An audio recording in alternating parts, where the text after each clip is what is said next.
President Donald Trump is 100 days into office. How's he doing? What do Americans think?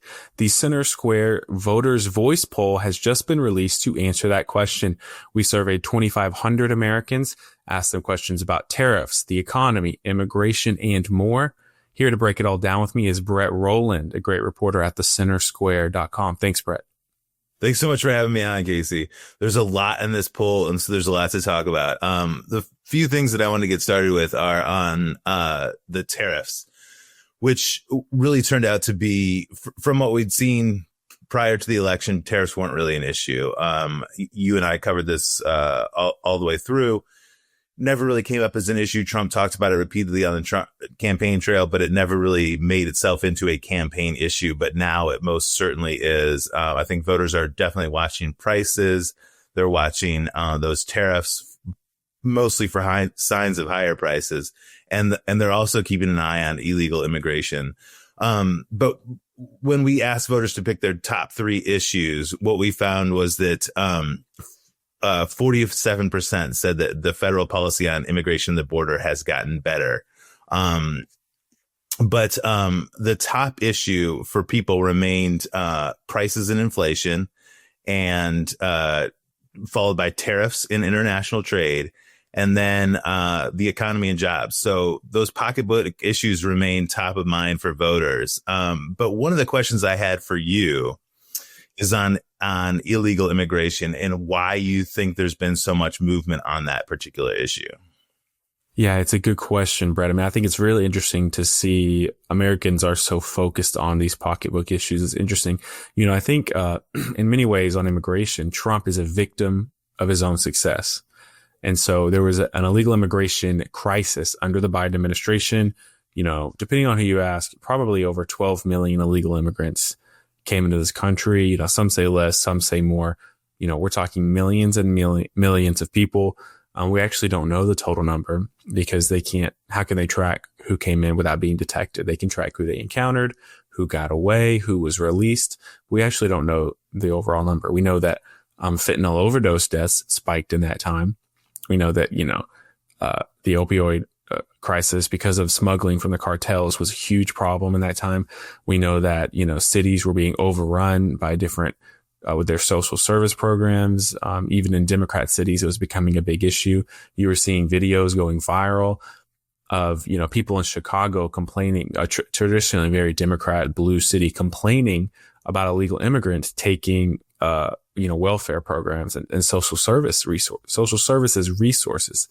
And so it was really a defining issue of the last campaign, which really played into Donald Trump's favor. He's obviously, of course, seen as that immigration hawk.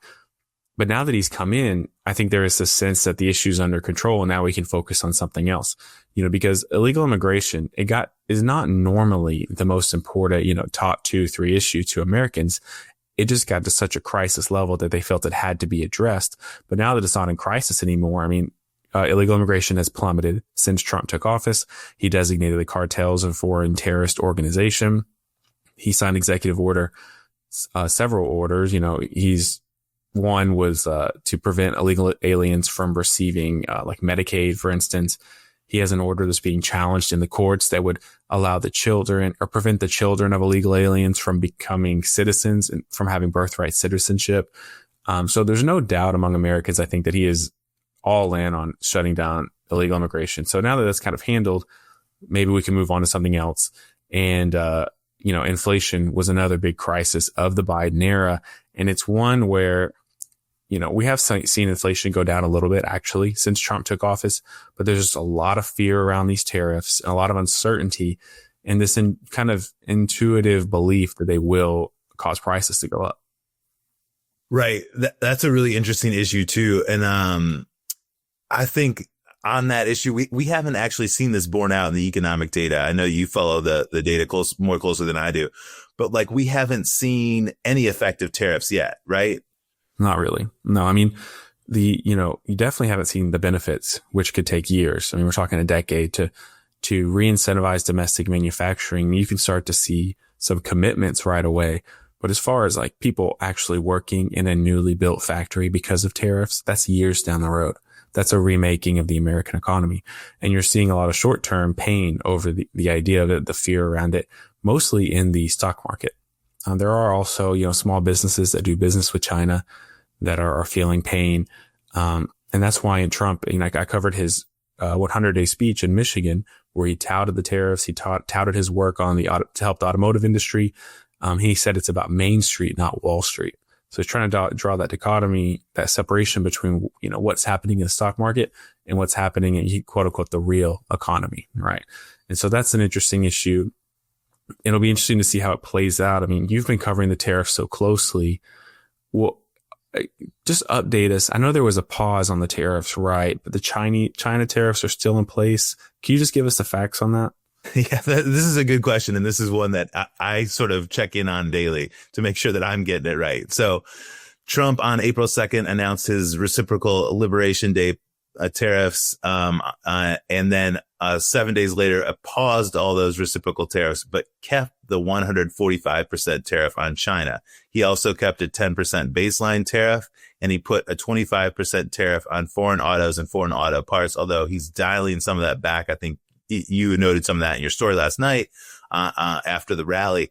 So we've got a bunch of tariffs. We've got a lot of them on pause.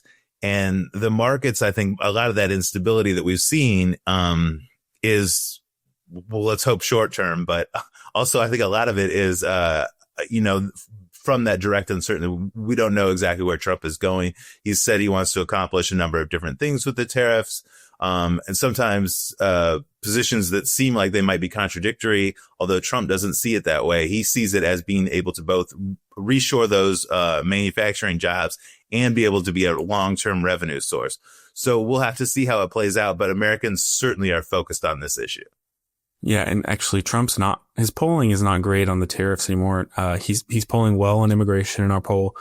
There's a lot of, there's just some doubt on the tariff policy. There's a doubt on a lot of issues, actually. Most issues, there's a little bit, some voters have left, and basically Republicans are pretty supportive. Democrats are predictably against him, and then independents are split. And those independents who are defecting from Trump and a handful of Republicans who are defecting are enough to put Trump kind of slightly, he's under the 50% level on a lot of his different policies and the progress that he's made there. Of course, it's very early. Even the midterms are over a year and a half away.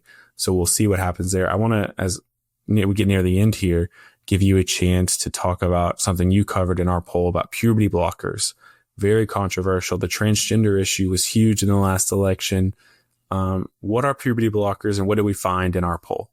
So this was a surprise to me. I hadn't covered this issue closely, and I didn't generally know how Americans felt about it. And I actually didn't know what puberty blockers were. So I had to do quite a bit of research, but, puberty blockers are used for a range of things. One of them is for gender issues or gender dysphoria treatments for that, but it can also be used to treat short stature along with growth hormones and, precocious puberty, which is puberty that starts, at 8 for girls and 9 for boys, which is really pretty early. And I think that the parents who are involved with these issues face a lot of difficult choices. But, what our polling shows is that, Americans don't like these drugs. So 47% said they shouldn't be able to be prescribed.